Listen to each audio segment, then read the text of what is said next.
الحركة دي حد علمهالي، حركة ان انت ازاي تزودي وش اللبن، تعملي وش لبن تقيل.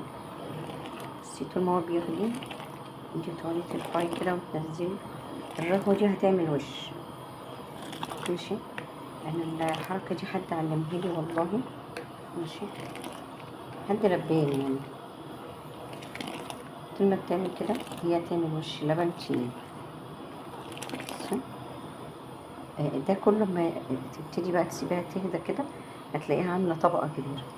هو هيغلي اهو، وهو بيغلي تعملي كده هيطلع لك وش لبن ايه قشطة تقيل كده، طبقة تقيلة كده، طبقة كده كده تقيلة.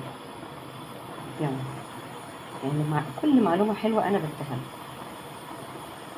بس أنا بيغلي بقى كده وعمال يغلي اهو، وأنا أروح جاية عاملة كده يطلع لي وش اللبن القشطة قشطة قشطة. لا كنت بقى عشان ما يندلقش.